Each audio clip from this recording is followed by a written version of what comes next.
Shalom, everyone. James Azar here with CyberHub Engage. We are at the Israel booth this morning, hanging out with some of the most innovative cybersecurity companies in the industry at RSA. It is one heck of a time here. Lots of happening going around. But let's get into today, Thursday, February 27th. It is a leap year, so we've got a few more days for our daily cyber briefing. And here are your most pressing headlines for today. 6 suspected drug dealers went free after police lost evidence in a ransomware attack. A cyber attack on servers was a ransomware attack, says a city council. Cisco patches incoming to address crook vulnerability that we reported on yesterday here exclusively on CyberHub Engage. And facial recognition biz Clearview AI suffers a data breach that has our friends over at Synopsys going absolutely berserks. And now for your daily cyber briefing, brought to you by our friends at GetSmartEye.com and our friends over here at the Israel booth. Stop by the Israel booth in the South Hall of Moscone Center and say hi to the most innovative cybersecurity companies that are here at RSA. U.S. prosecutors were forced to drop 11 narcotics cases against 6 suspected drug dealers after crucial case files were lost in a ransomware infection that hit a Florida Police Department this year. The evidence in the 11 cases could not be recovered following a ransomware attack on the Stewart Police Department in April of 2019.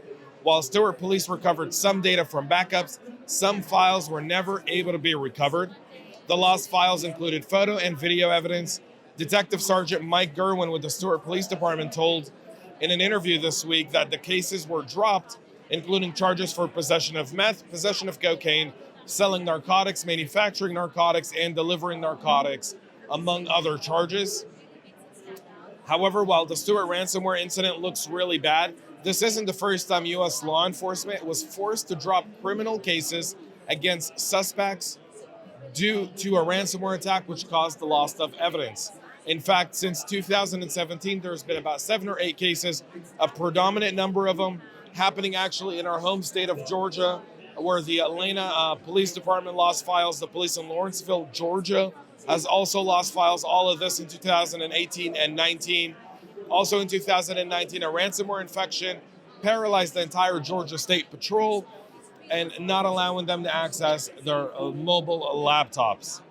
And so the story's never ending. Ransomware is a hot topic here at RSA this year.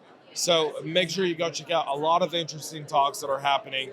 And now we'll move to a next story where in England, an English local authority has confirmed that ransomware is a form of cyber attack behind an ongoing IT disruption that's been happening for over 3 weeks in the bureaus of Redcar and Cleveland.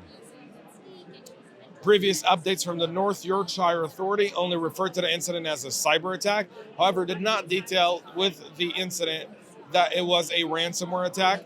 The ransomware attack on Redcar in Cleveland hasn't been pinpointed to a specific type of ransomware attack. However, there are results have shown that hackers have gained access to specific resident PII in Redcar and Cleveland. A significant chunk of the network remains offline.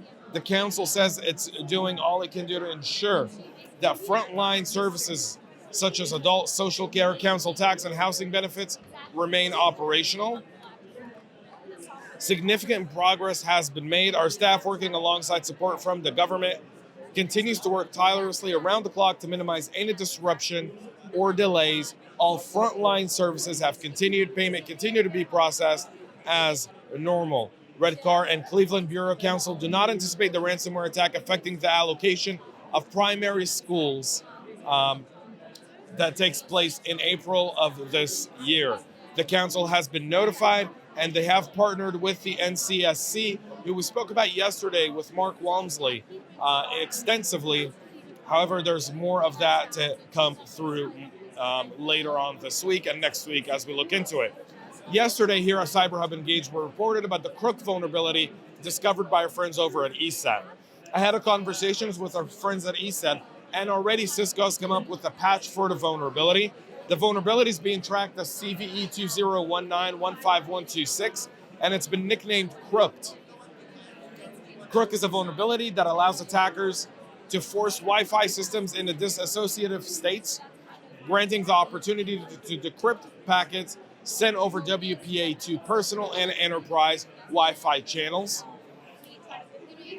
Cisco is currently examining how widespread the crook vulnerability is within its product as a user of Broadcom chips. The tech giant said on Thursday that Cisco is investigating its product line to determine which products may be affected by this specific vulnerability. We'll be reaching out to our friends over at Cisco here in a few hours, talking with them a little bit more about what they plan to do with this specific vulnerability that affects billions and billions of online users. And to our final story, where a controversial facial recognition company has just informed its customer of a data breach in which its entire client list was stolen. Clearview AI has been controversial since it leapt into the prime time thanks to an article by the New York Times that claimed that the startup is scraping 3 billion online images and creating a repository of facial recognition software without people's permission or authority whatsoever. This makes it a very, very useful resource, and law enforcement, a predominant part of its clientele is law enforcement agencies. The FBI's own database is set to contain a little more than 600 million images. Clearview AI has 3 billion.